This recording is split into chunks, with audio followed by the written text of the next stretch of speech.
Hello and welcome back to Elden Ring. This is part 13 of our dexterity run through the Shadow of the Erdtree DLC.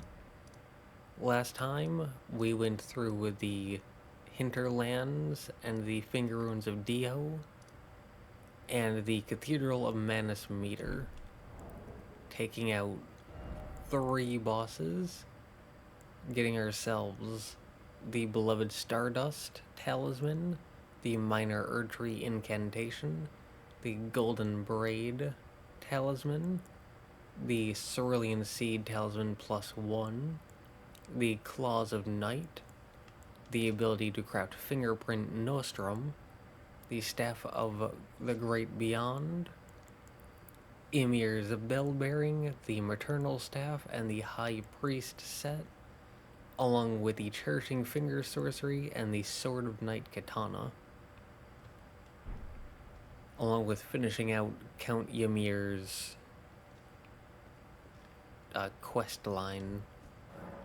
And here, we're starting out at the Darklight Catacombs, and that got dark very quickly.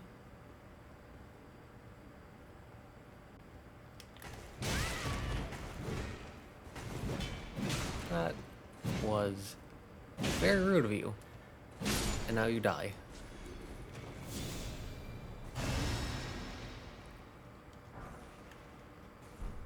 But we can make our way through here and hopefully not die. I don't think we will. We almost aggroed 2 enemies at once.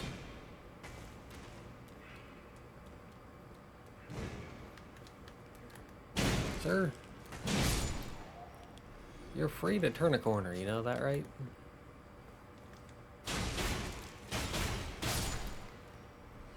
There we go. Big mouth over there. But here, there's a lever. This lever opens up. Doesn't open up anything, but it turns on all the lights.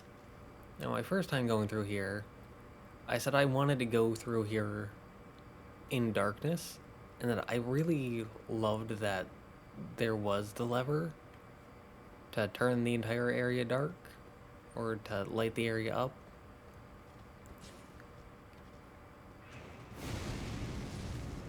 And that, even though I really loved that, I was going to keep the area dark just for the atmosphere. And here, as you can probably tell, not doing that this time. Just for the sake of variety. But here, Viridian Amber Medallion +3. Now, we could have gone straight east from there instead of jumping over the ledge. And if we had done that, it would have brought us down, I believe, like 2 ladders, and then put us in this room. So, not really missing anything by taking the normal way. Whereas you are missing a talisman if you do go the normal way, so just better overall to go the way I went. I say, having only gone through the area not twice, but a handful of times. Now here, you don't want to go into there. You want to drop here. Assuming you want to go into every room and kill every enemy and get every item. Maybe not kill every enemy, but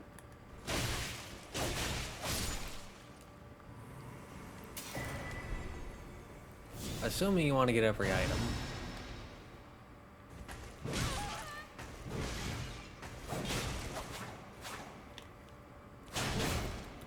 No. Bad... What are they? Imps? I think that's what they're called.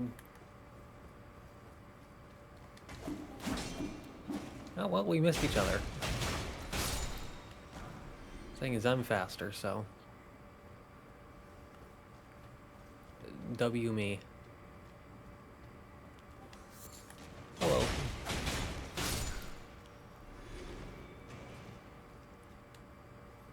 It's very good to know where the enemies are, because if you know where they are, then you're less likely to die. Not immune to it, but it helps. And then there's an item here. And again, you can go the normal way.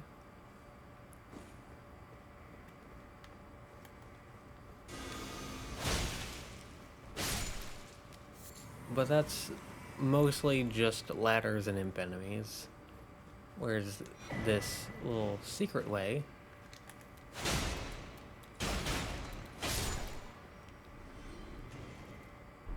gets you a reward.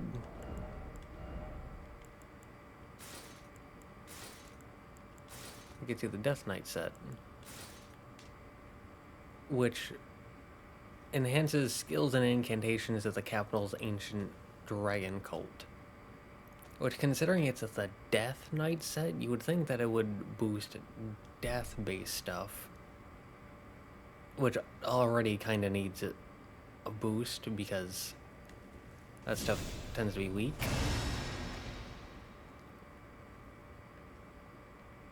But at the very least, this looks cool. Even though it doesn't have the buff that I would want it to have.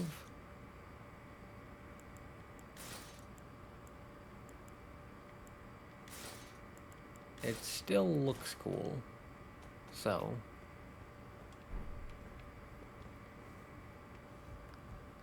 you take what you can get.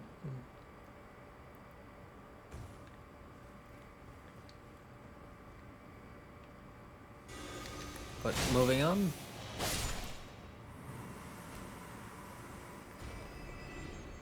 Enemies before items.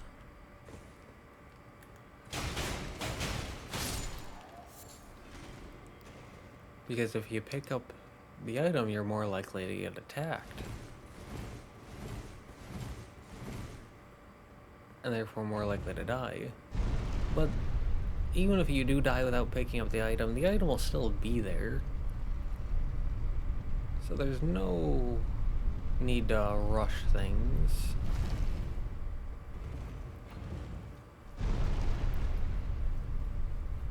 And there's a Stake America there.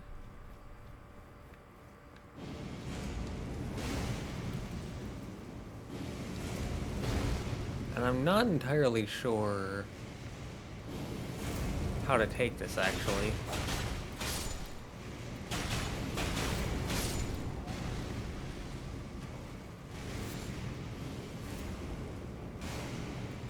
Oh, I thought we were gonna get shot in the back. I thought we were gonna get shot in the back. My original plan was to just tank it.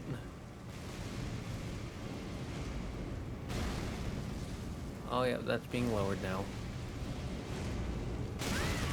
Oh well.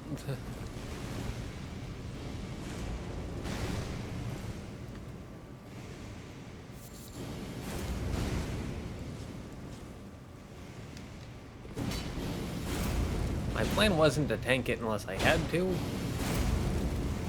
Which I never had to, but I was too lazy to run off to side pillars. So either way, good. And, well, my first time coming through and killing that guy, he dropped an item. He didn't drop an item that time. But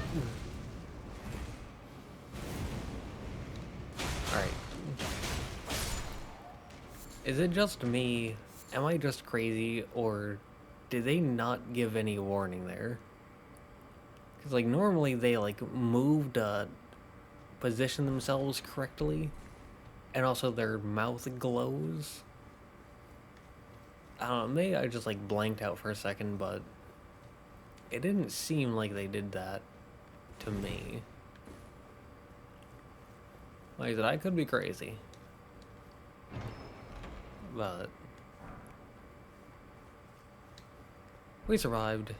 We got the big mouth impashes. We can move on.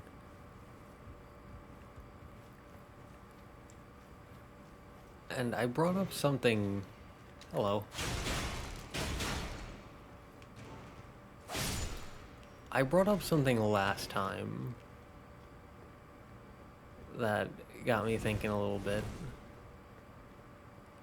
I mentioned right before going to the Mother of Fingers fight that something the DLC did was address some criticisms that people had for the base game, like Fist not having enough range, so they added the Pata, which has like the range of a straight sword.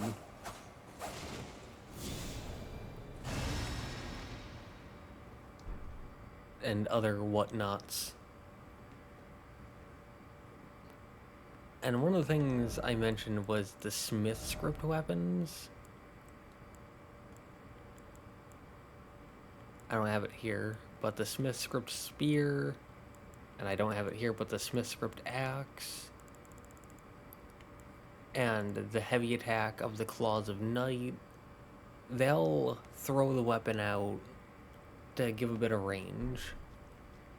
And these imp enemies, the ones with the great swords, they have a random chance to drop their greatsword, and it does the same thing of the heavy attack throws the weapon. Well, it doesn't throw the weapon, but it shoots out a little snake projectile thing. Kind of like a throwing knife that you just shoot out of the weapon. It doesn't cost any FP or anything. It doesn't cost any resource besides stamina. But I was thinking about that, because that's something I really enjoy. Because it doesn't give you as much damage as just hitting the enemy with the weapon itself. But it gives a bit of extra range for no cost, and that's very nice. And I appreciate that.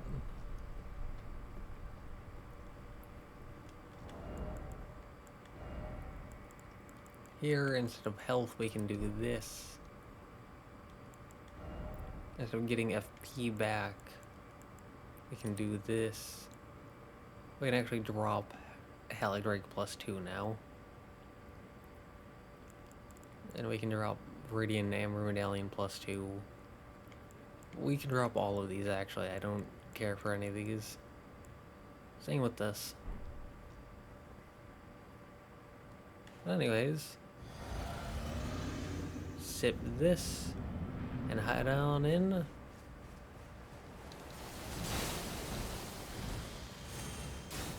To fight Jori.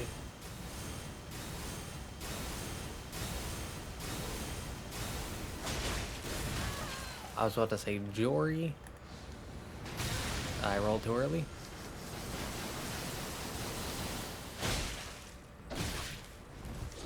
I was about to say, do I have to hit him to get him to stop?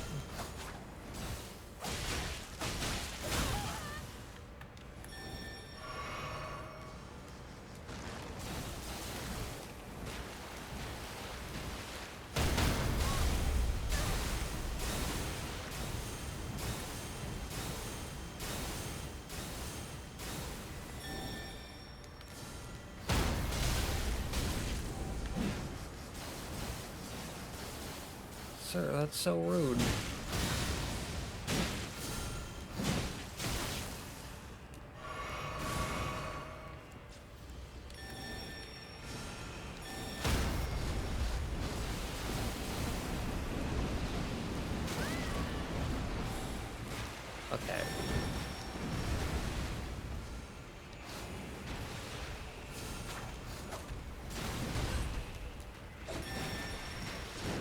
I don't know how the big guy operates.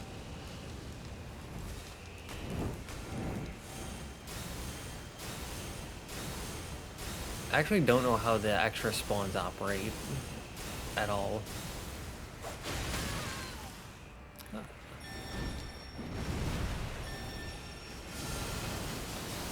Because that was a lot of damage.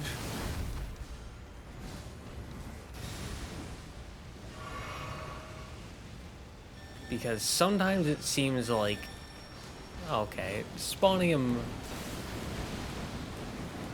right in front, that's just uncalled for.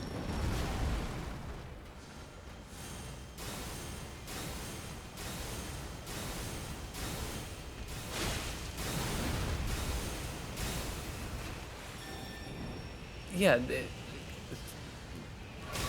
was a bad time to heal.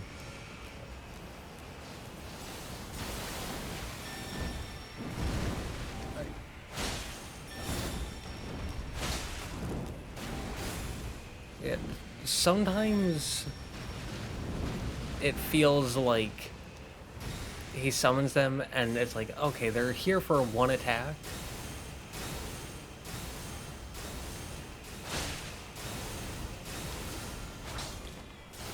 And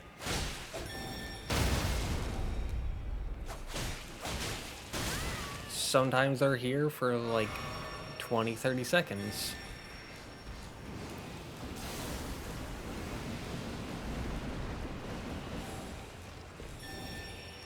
And it feels like it's mostly the big guy that's around for a long time. But sometimes it's everyone. 312k, barbed staff spear.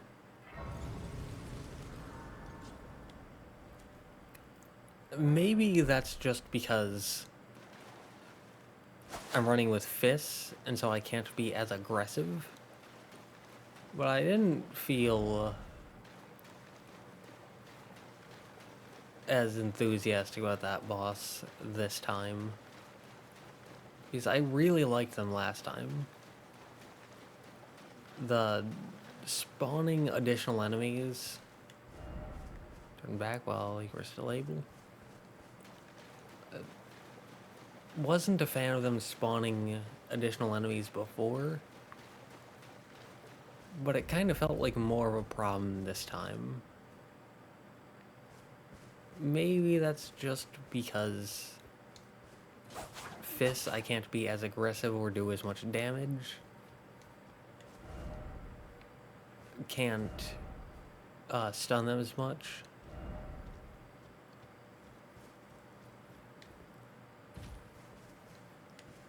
Okay, that's a lie.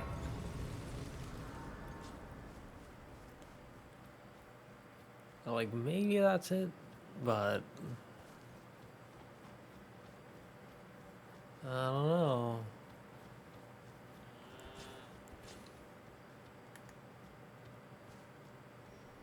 Still think they're a good boss. I still found them to be enjoyable, but the fact that they summon additional enemies and how they summon additional enemies, I'm just not a big fan of. Hello, sir. I just wanted to put that on real quick.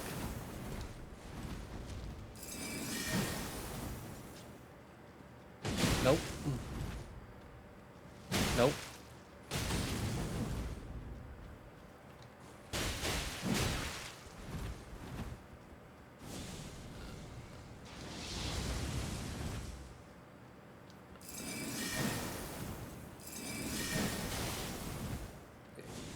No matter what, I was gonna hit you with Ice Spear eventually.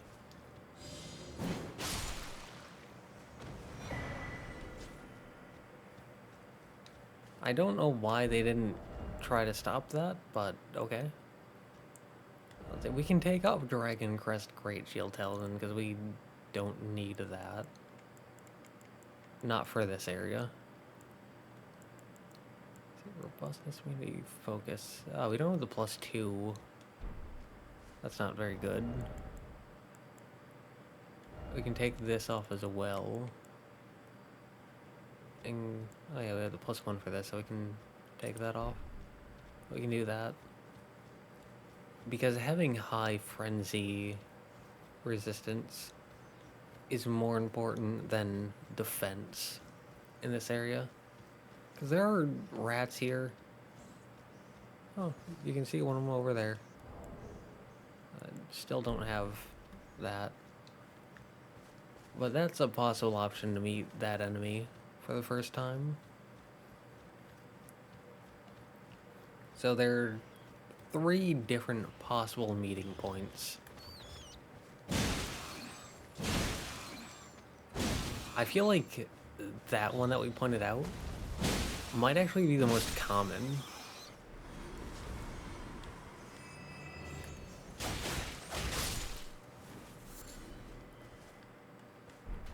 I feel like that one is probably the most common because it's the one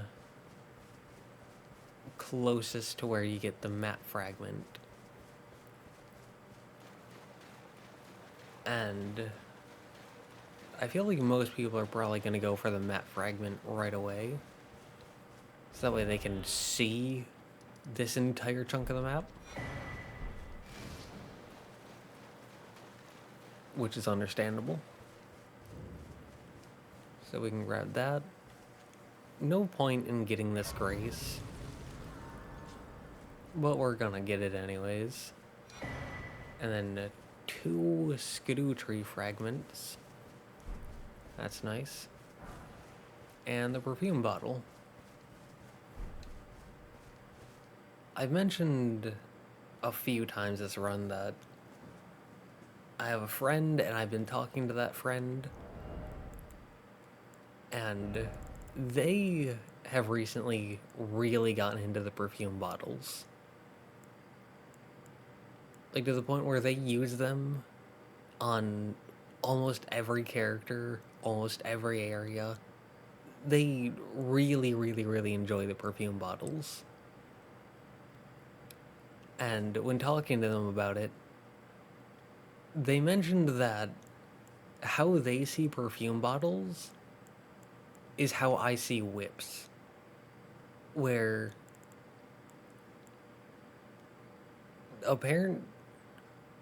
I don't know if it's something that they said people are doing, or that it's something they can see people doing, but they mentioned the concept of people hating on perfume bottles for not being good.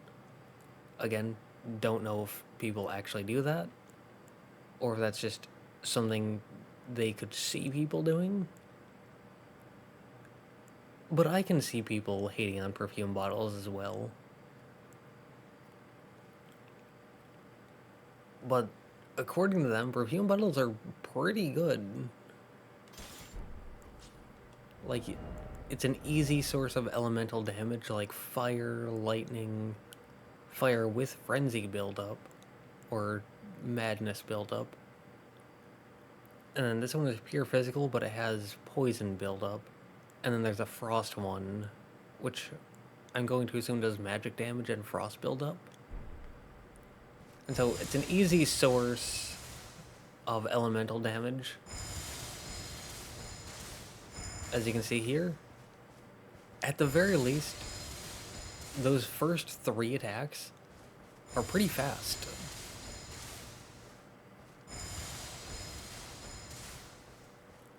And so, on top of that, they only weigh 1, meaning they're not going to be your main weapon, they're not going to be like your top pick, but that you can have like a kind of big, slow, strong weapon, like a great spear, great hammer, great sword, colossal sword, something like that.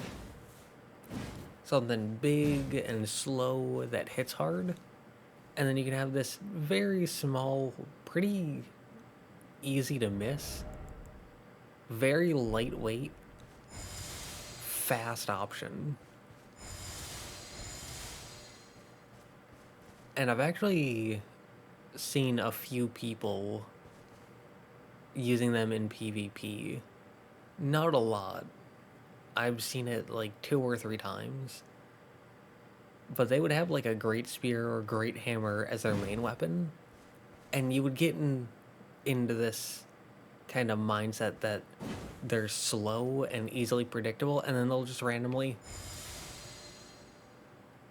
Though, I've mostly been seeing them use the Frenzy Flame one, whereas my friend mostly likes the one I don't have, the Frost one. That's pretty much everything here, by the way, at least that I can remember. The important good stuff.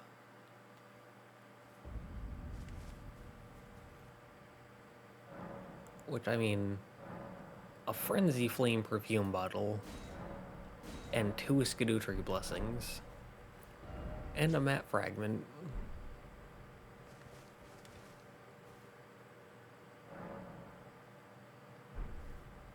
I was gonna say, we should wait until morning, so that way it's light out. But this is supposed to be a horror area. And nighttime is pretty good for horror. Especially with the glowing red frenzy eyes.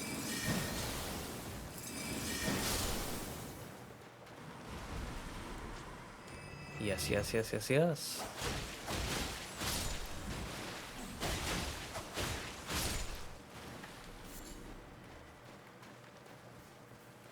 That does seem like some pretty good horror to me.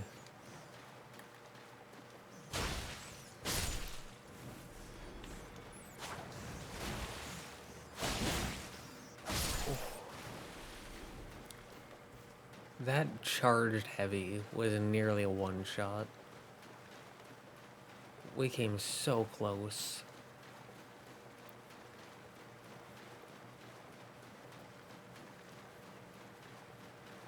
I mentioned in the first run... Oh, you're not a rat, I don't care about you then.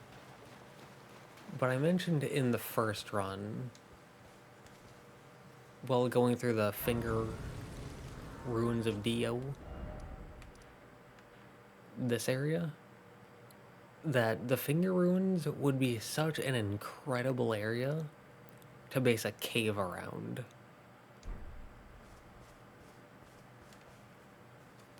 And oh, that's 5 levels right there.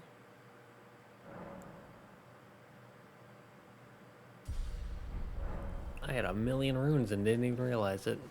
I took a quick glance and thought I had 100k. Hide yourself, make not a sound. Quietly await your chance. Combat is not an option. Crouch in the undergrowth. Yeah, that thing walking the distance. Can't be killed. At least you can't damage them normally.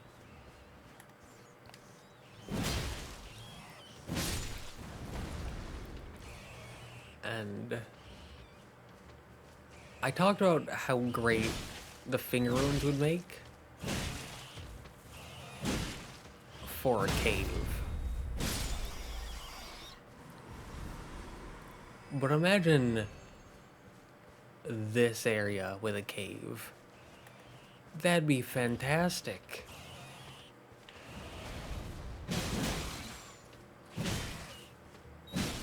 Like, oh. Like, you don't have these massive wide open spaces. You're in like a tight, confined tunnel.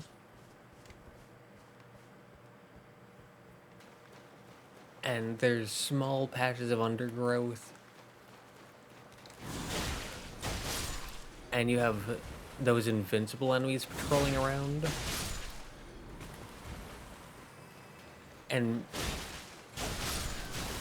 maybe some other enemies like this. And so you have to deal with trying to stay hidden in the undergrowth while also contending with those enemies. Scadutree fragment. But I think that'd be a fantastic idea. We have 2. Okay. We can head back to the Abyssal Woods. To the previous site of grace. I think it's 3, right? Yeah, we need 3 and 3. We're currently at 2 and 1. Okay.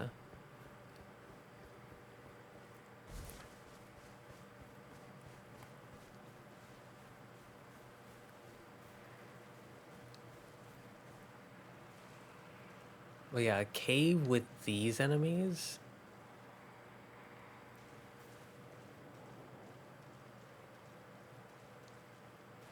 And instead of these massive wide open spaces, it's a...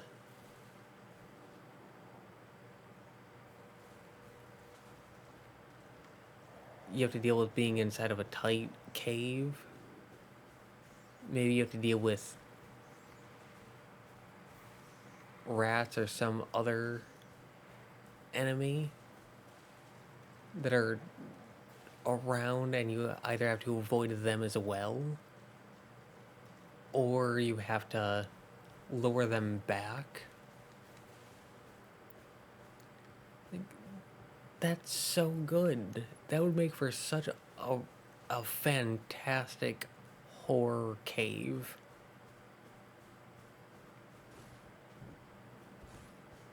Hopefully they don't see my glowing light moving around. Yo, that'd be terrible.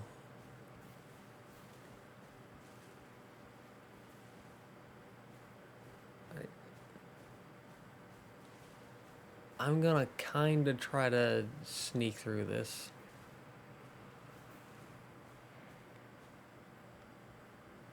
Not gonna try too hard. Oh yeah, this isn't obvious.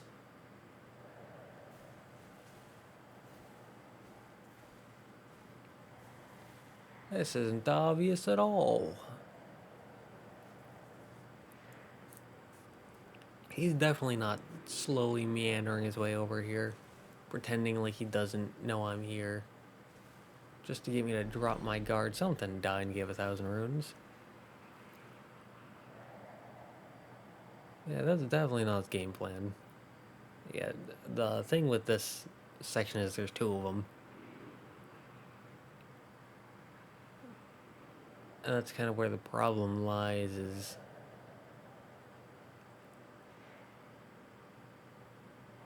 you need to move when they're both looking away.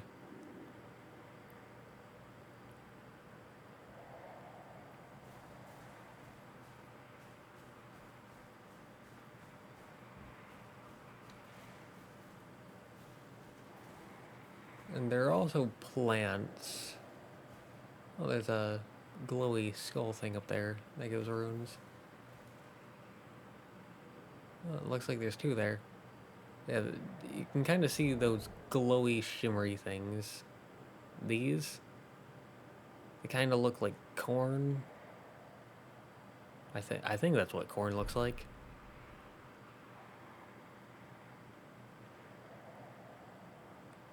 Yeah, those things, if you get too close to them, they make a noise, and it attracts these enemies.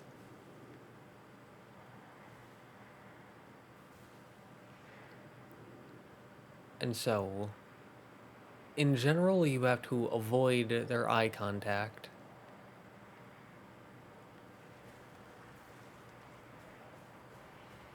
And you only have these small patches of safety.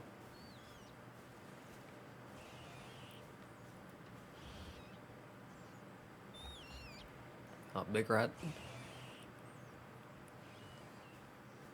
Yeah, you only have those small patches of safety, and even then you have to watch out for the fragments of those that have the plants.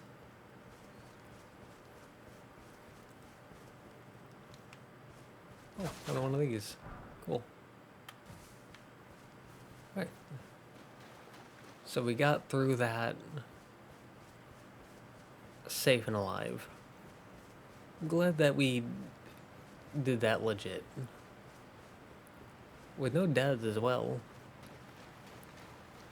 On my first character, I had a few deaths because I didn't understand the enemies and I wanted to see what they were about. And then on my second character, I had no deaths, but I also kind of broke the system. And so it didn't...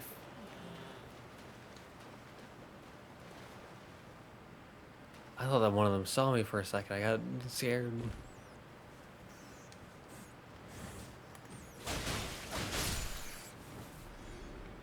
But... yeah, it got through with no deaths, but it kind of broke the system to do it, so it didn't feel like I was legitimately playing the area. At the very least, I wasn't playing it the way you're supposed to play it. Which, I mean, there are options. It's like, there's no one way to play an area.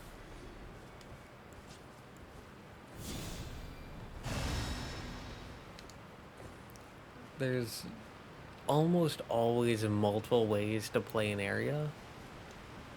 But there's also incorrect ways, and I played it in an incorrect way. Frenzied Flame Pot. So, I had no deaths, but I also played it in a way that you're not supposed to play it, so it felt kind of cheap. It was very funny to me. And I would absolutely do it again. I would have no hesitation to do that again, but I would rather not. Despite it being easier, I would rather just play the area legit.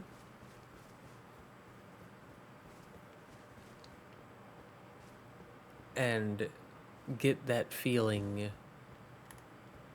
that the developers want.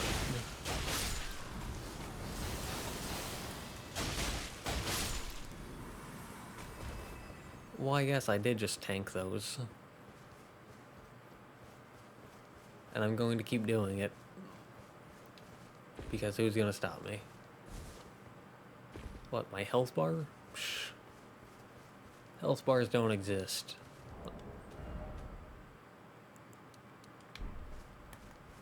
Health bars don't exist.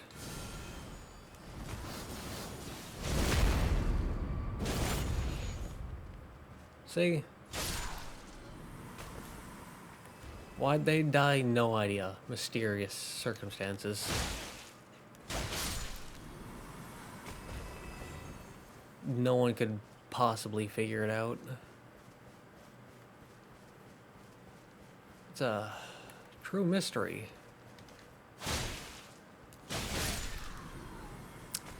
I'm sorry, was he warming up to do a Frenzy Flame incantation? Because if he was, that's not cool. I've actually never played Elden Ring with no HUD.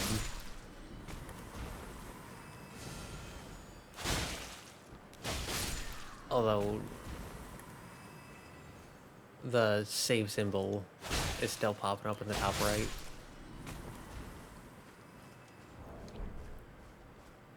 Oh, pausing the game usually saves. Like if you do this, usually a save. But in the top right, that's not saving, that's weird. Okay, but we got our answer for the question I didn't ask. Because I was going to ask, do you get a pop-up for when you pick an item up? The answer is yes. Hefty Frenzied Flame Pot. Okay.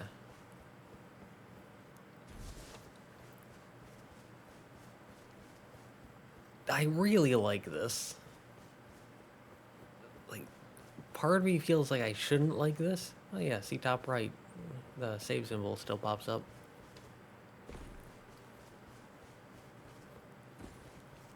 But yeah, I feel like I shouldn't like this. The having no HUD. Because it means, how much health do I have? I don't know. How much FP do I have? I don't know. How much stamina do I have? I don't know. How much health do the enemies have? I don't know. It restricts so much information, but it gets rid of some of the video game aspects of what you see.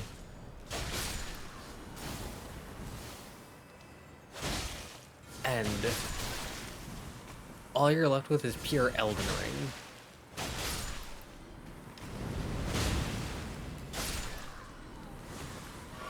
And I gotta say,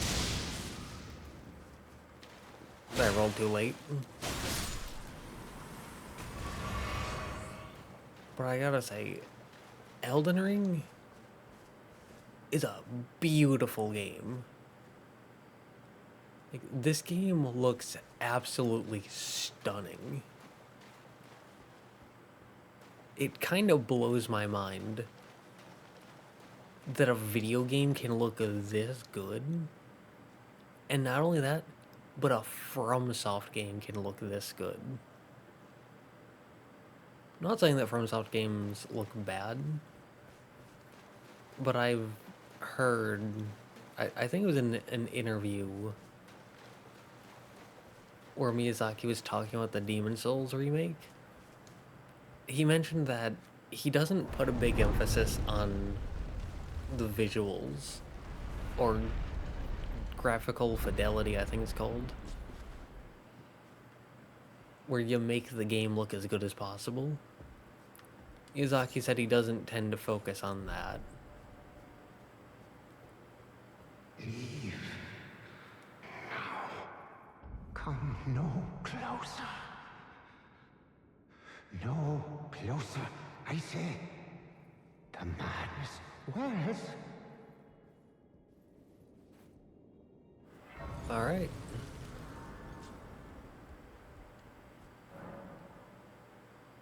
Man, because these games don't tend to focus on looking good,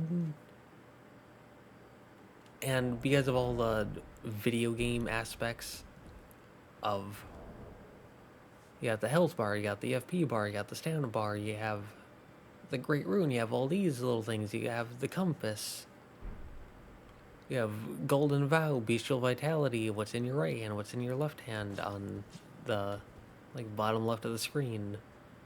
You have whatever you have as your quick item, you have the name of that, you have the runes in the bottom right. It's like, because there's so many things on the screen which are useful in giving you information, but because of that, it kind of takes out a little bit of the immersion. Whereas having none of that, if you take all that away, it really restricts your information, especially when it comes to health, which is by far the biggest thing for me. I want to know how much health and stamina I have. But without that, it's just pure visual design. And this game looks fantastic. Like, I'd say by far the worst part about the game is your character, because you have things like the lantern doesn't stick directly on your character. It's kind of floating there a little bit. And if you have two pieces of an armor set that aren't part of the same set, like this, sometimes they can clash a little bit. And even if you have a full unified set on, it doesn't always look the best. But your character still tends to look pretty good. But the environments, just absolutely phenomenal. It blows my mind that a video game can look even half this good. And yet they did it. And now I'm kind of tempted to keep playing with the HUD off, just to keep enjoying the visuals. I may do that as like a challenge run. Partially to enjoy the visuals, partially to be like, alright, I have no idea how much health or stamina I have. Good luck, me. But anyways, we can talk to this guy. I welcome you, O uninvited guest. But I must warn you, as you venture in, heed the words of our great master Midra. Approach not the madness, lest ye succumb. Alright. Well, with that being said, I think we can end it here. Even though it's been a slightly shorter part. But 47 minutes, still pretty good. Well, we started out at the Darklight Catacombs. We made it into the Abyssal Woods. We got the map fragment. We got to the abandoned church. And we got to Midra's Manse, getting the entrance here. Whether we do this or not, I don't know, but I got to it. And when it comes to items, we got the Viridian Amber Medallion +3. We got the Death Knight armor set. We got the Big Mouth Imp Ashes. The Barbed Staff Spear, Great Spear, which is another one of those weapons that I mentioned where it just has holy damage tacked on. Which I tend to be someone who defends holy damage because a lot of people treat it like it's the worst thing in the world when it's not. It's the worst damage type, but it's not terrible. Like, it's still, at the very least, usable. But I just don't see why it has to be tacked onto so many different weapons. But anyways, we also got the Madding Hand, a fist that causes madness buildup.